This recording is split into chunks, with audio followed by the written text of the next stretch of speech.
Viewers, in midst of possibly the biggest challenge as we citizens face in terms of coronavirus, I just want to start with some visuals right now on the show. And this is, as I was telling you, in midst of the biggest challenge as a society, as a country, and as global citizens we are facing the threat of coronavirus.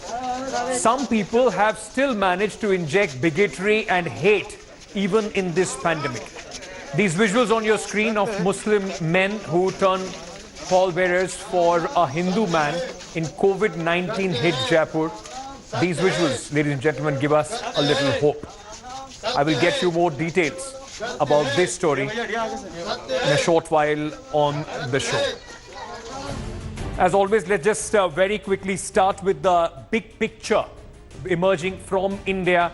We have now crossed the 9,000 threshold as far as the coronavirus cases are concerned. Total number of cases in India now 9,352, 324 deaths. 20 days of lockdown. Today is the 20th day, the penultimate day of the lockdown. Tomorrow, the big announcement by the Prime Minister on the 21st day of what is going to happen as far as the way forward in our fight in coronavirus is concerned. Let me start with this breaking news which is coming in from Maharashtra right now. In fact, 352 cases, new cases have been reported in Maharashtra. Total cases in Maharashtra now stand at 2,334. 242 new cases have been reported from Mumbai. Total cases in Mumbai now at 1,703. 11 deaths have been reported in Maharashtra, which include 9 deaths from Mumbai. Total death count in Mumbai is now, it has crossed 100. Maharashtra, the first state where number of deaths have now gone over 100 at 110.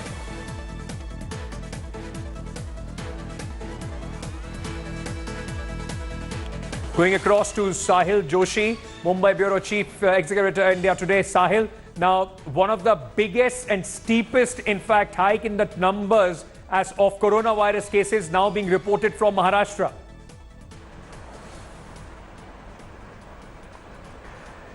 Yeah, the numbers are increasing every day, and this is 352. It's quite a number for the state of Maharashtra. But more alarming is that the number of deaths have crossed 100 in a city like Mumbai. Only in one city, now the number of deaths have reached to 110. So that is something which is really worrying. The mortality rate is quite high here in Maharashtra, nearly 6.7%. And that is what is basically worrying for the administration. The administration is claiming that the number of cases are on rise in Maharashtra because they are doing targeted testing, specifically in the slum areas where the number of cases are rising day by day. In areas like Govandi, Dharavi and Worli, Koliwada, the mass number of testing and screening, viral screening is actually getting them results, and that's why they could identify those who are possibly be positive, corona positive, and that's how the numbers are increasing. That is what is the administration is claiming. But at the same time, the number of deaths, rising in number of deaths is also another area of concern which they will have to address soon. Sahil, thank you for joining us. There is a big news, in fact, coming in from Delhi. Sahil was saying 325 cases being reported from Mumbai, but a big steep spike is now being reported from the national capital, Delhi.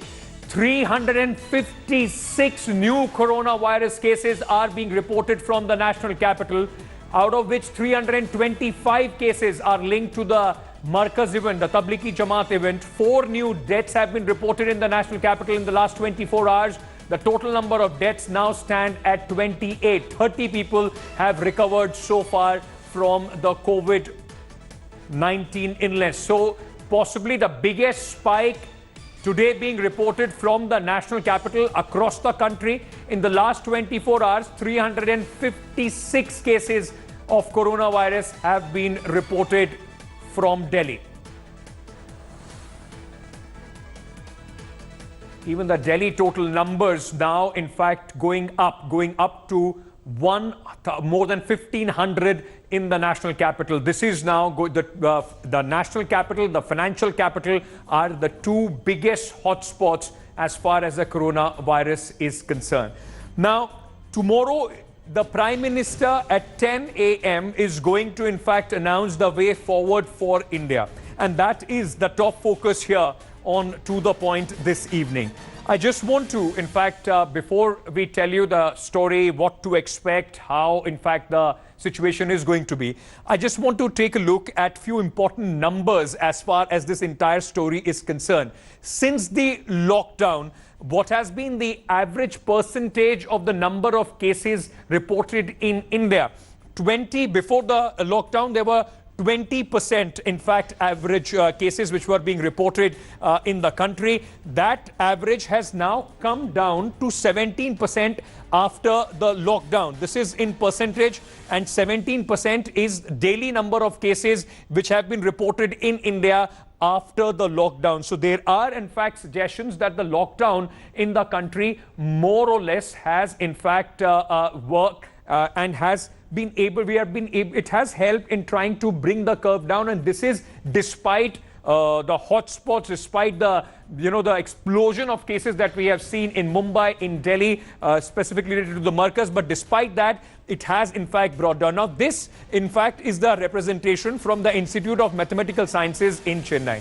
Now what this projection tells you, this is for April 20th. Now what this projection in fact tells you, that if the trajectory that you see is the yellow one is the trajectory that India is on so far. Now, if there was no lockdown, and these are the number of cases that we are talking about, this red line shows you that if there was no lockdown, the number of cases would have been somewhere around 35,000 cases. If there was no lockdown, 35,000. The likely impact of the lockdown, that is blue. So if you look at this, even if we go till today, because we are standing on at April 13th, and this is the projection till April 20th, the blue line shows you that the number of cases are likely to be around the 20,000 mark. So overall, the impact of the lockdown seems to be of about 15,000 cases. So there has been a positive impact as far as the entire lockdown is concerned. Now, these things are going to be very crucial when the Prime Minister tomorrow decides what India's way forward is going to be as far as our lockdown situation is concerned in the fight against coronavirus. Now, all eyes will be on the Prime Minister. In just about 12 hours from now, Prime Minister Narendra Modi is going to address the nation, and he is likely to announce the extension of the lockdown to combat coronavirus. However, agriculture industry sectors are likely to get some relief. It is not going to be the same lockdown as it was in the first 21 days. There are going to be some differences, and what could be those differences? Take a look at this report.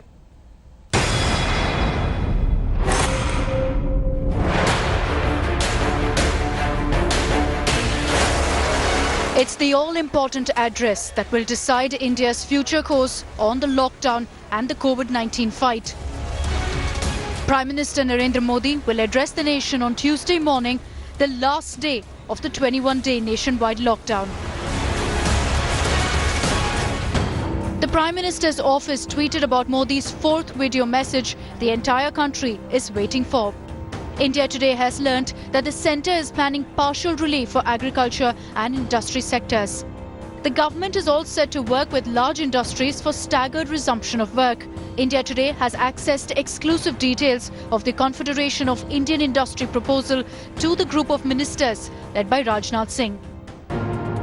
The industry body has proposed calibrated and safe exit from the lockdown subject to geographical spread of COVID-19. The industry group has proposed classifying India as red, amber and green based on the incidence of COVID cases. Areas with no cases may be marked green, allowing unfettered travel. Restrictions may be in place for amber zones, while full lockdown will continue in the red zones. The proposal says that all facilities that will reopen must have requisite health, sanitation and screening systems in place to protect workers.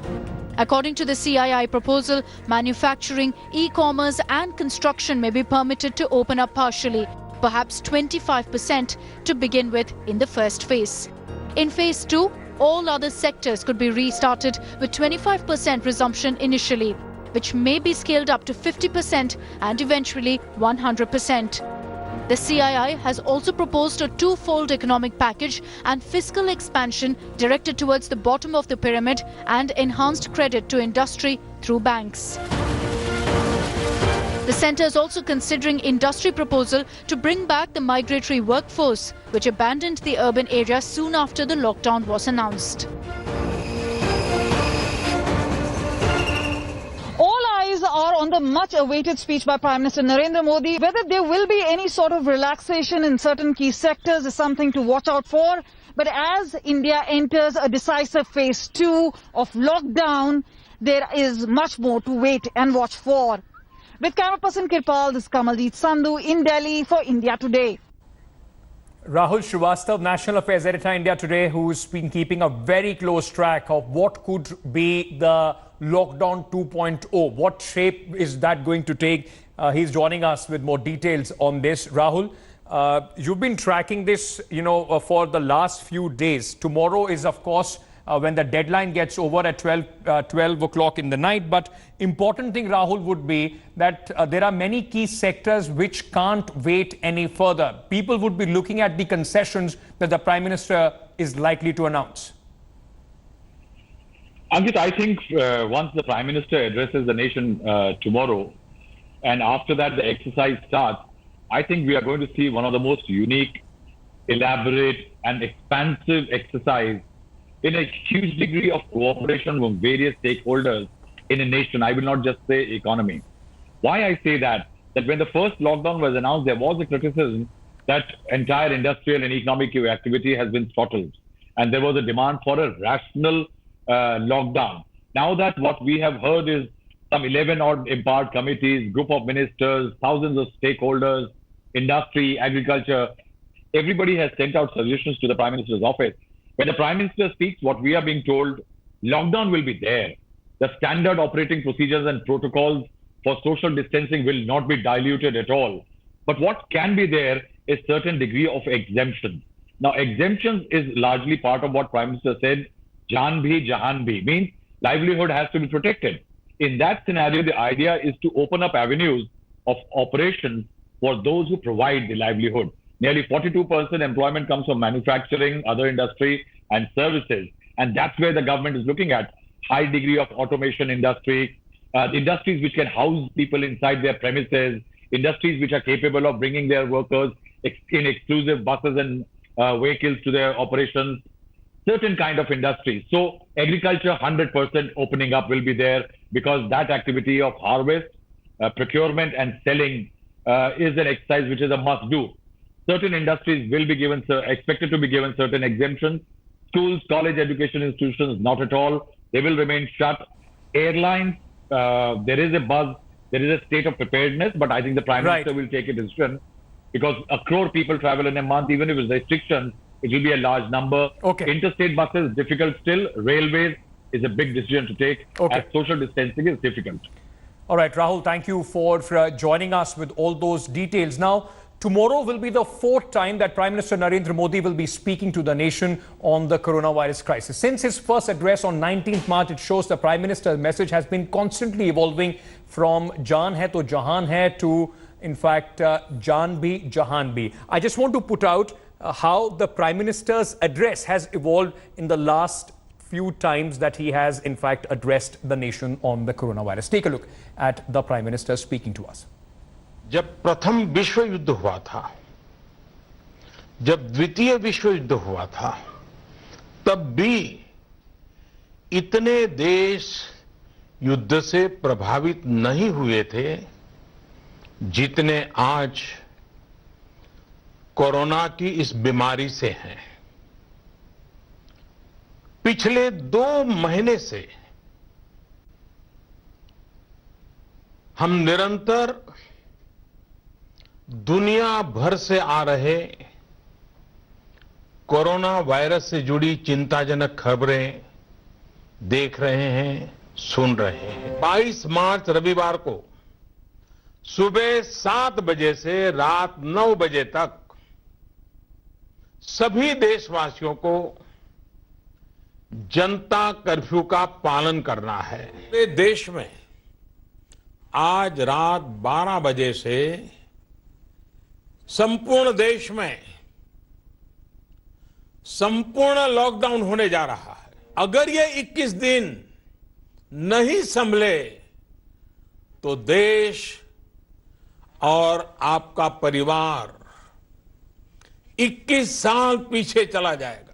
चारों तरफ जब हर व्यक्ति एक एक दिया जलाएगा, तब प्रकाश की उस महाशक्ति का एहसास होगा, जिसमें एक ही मकसद से हम सब लड़ रहे हैं, ये उजागर होगा।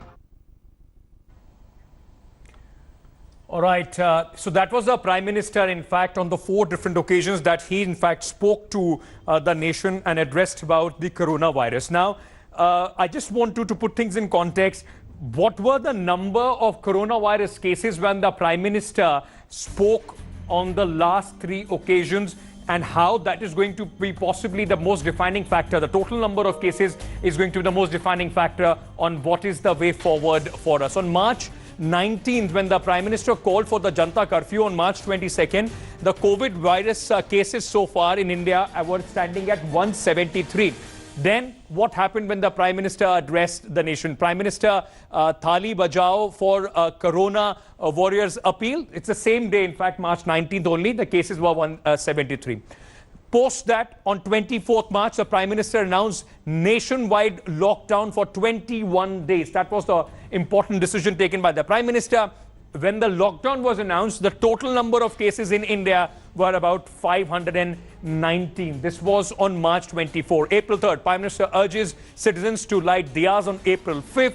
We had then breached the 2,500 mark. We were at 2,547 on April 3rd. 13th April, tomorrow, when the Prime Minister is going to speak about the extension of the lockdown, what is the way forward for the country? We are already at more than 9,000 cases. This was, in fact, updated at 7 o'clock, so 9,152. The cases have gone up. We also have to add to the number of cases which have now come from Delhi and everything. So more or less, Prime Minister, when he addresses the nation tomorrow, India would be looking at somewhere around 10,000 COVID-19 cases across the country.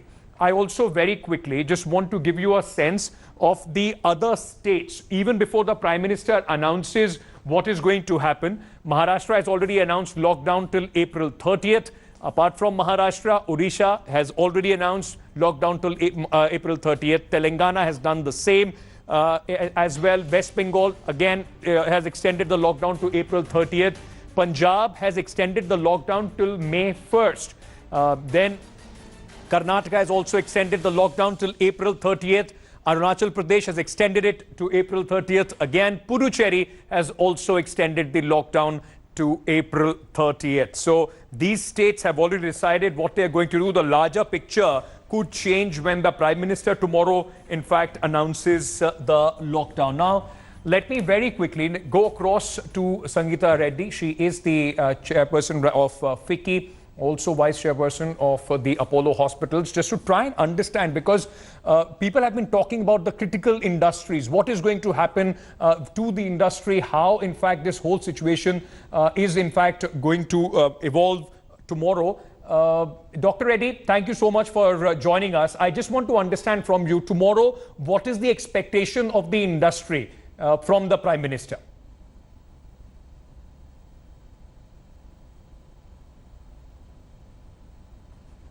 If there's one thing that we're looking for, I think it is to continue this fantastic, participative and inspired leadership.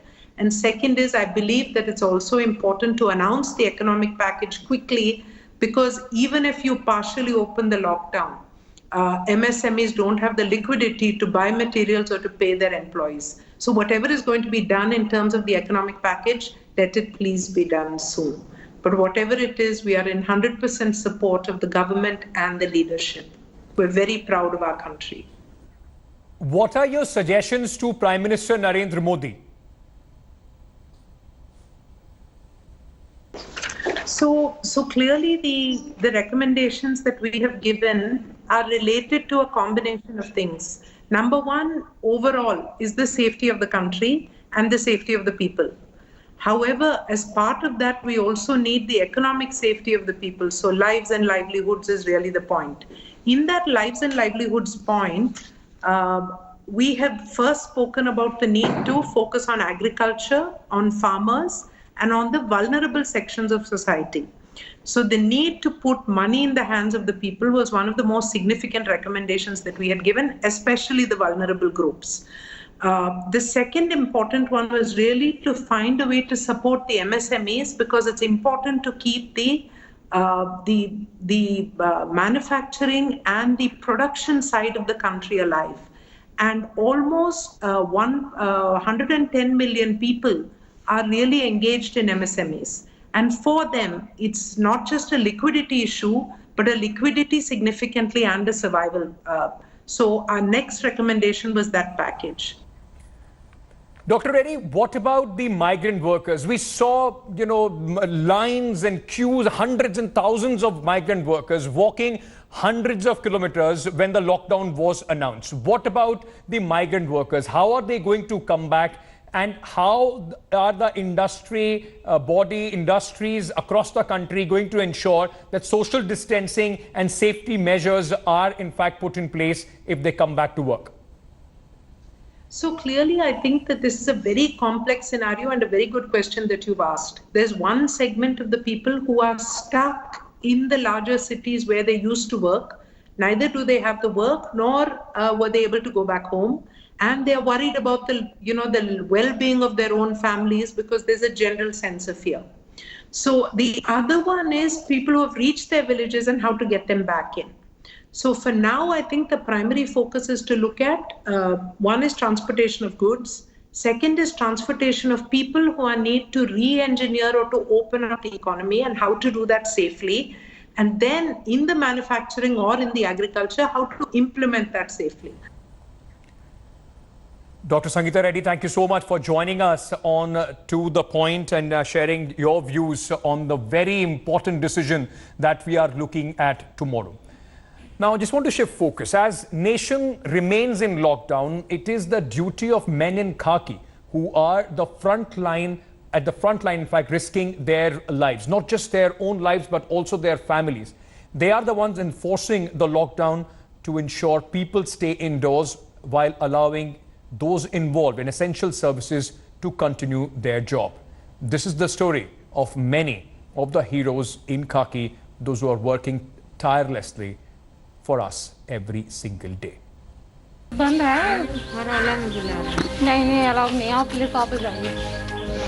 Sonam Tyagi, guarding a key intersection in Noida's Sector 22 adjoining Delhi.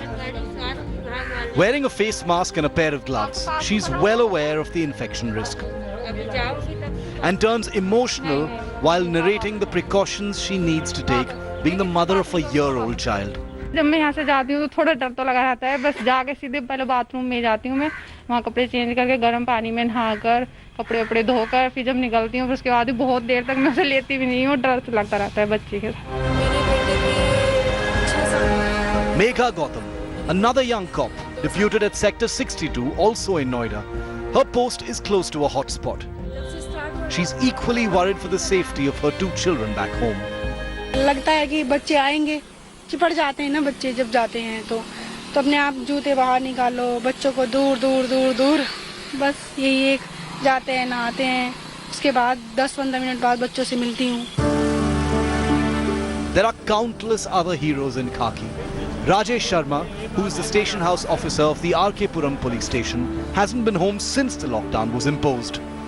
देश जिस दौर से गुजर रहा है और जिस स्थिति में हैं, ये अनकॉल्ड फॉर सिचुएशन है जो कभी कभी आती है, और इस समय ड्यूटी सबसे बड़ी हमारा धर्म है, क्योंकि देश के जो हालात हैं उसमें सबसे ज़्यादा उम्मीदें देश के लोगों की पुलिस से और डॉक्टर से हैं।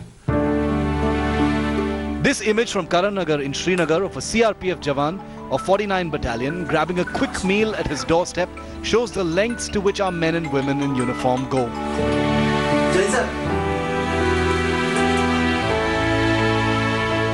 City Superintendent of Police in Bhopal, Lokesh Sinha, has been living out of his garage since the 20th of March, staying away from his family to shield them from possible infection. मैं 20 तारीख के आसपास से 20 तारीख से ही मैं इस room में रह रहा हूं क्योंकि मैं अवेयर था और बेसिकली कोरोना इन्फेक्शन होने के जो चांसेस रहते हैं वो टच करने के द्वारा ज़्यादा होता है, तो मैं अपने घर से दूर इस रूम में रह रहा हूं। From leave being cancelled to long grueling hours at work and even facing hostile crowds violating the lockdown, our brave hearts in uniform are risking their lives to keep us safe. With Arvind Ojha and Jitendra Singh in Delhi, Ravish Pal Singh in Bhopal, Bureau Report, India Today.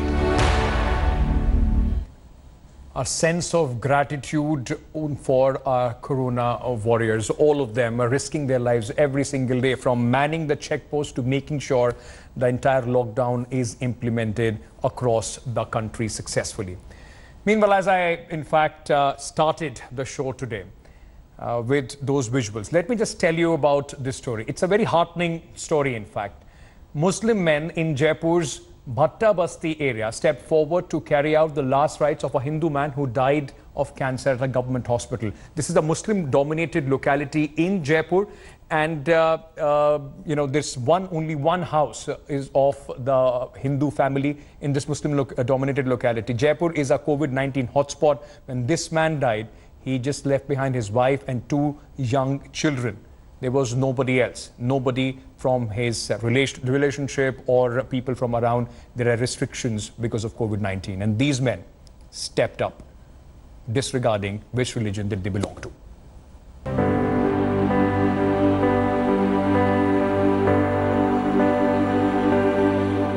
The unprecedented lockdown has disturbed life like never before. But even in times of such crisis, there are people out there who continue to care for others. Several Muslims in Jaipur stepped forward to carry out last rites of a Hindu man who was their neighbor. A resident of Bajrang Nagar in Jaipur's Bhatta Basti, Rajendra Bagri, died after a prolonged illness on Monday. He was being treated for cancer at a government hospital in Jaipur. इनके आस पड़ोस में इनके परिजन रिश्तेदार कोई थे नहीं, इसलिए आज ये हम सब ने मिलकर के इनका जो है देह संस्कार के लिए बंदोबस्त किया और इनकी अंतिम संस्कार तक हमने इनका कार्यक्रम करने का पूरा सबने मिलकर, हमारी टीम ने, बस्ती वालों ने, सबने मिलकर ये पूरा बंदोबस्त किया. Due to the lockdown imposed to check the coronavirus spread, there were no other relatives around except his wife, children and a younger brother.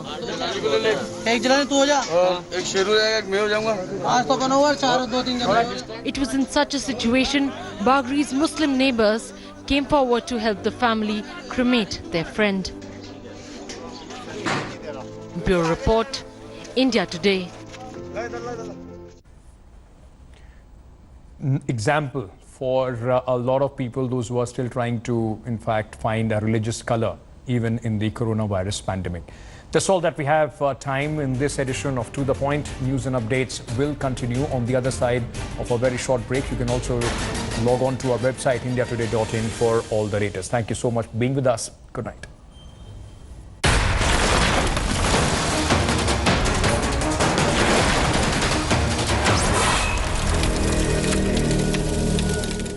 Hello everyone, this is Rahul Kamal here. Hope you enjoyed this video. For the latest news and analysis, like and subscribe the India Today YouTube channel, and don't forget to press the bell icon to stay updated.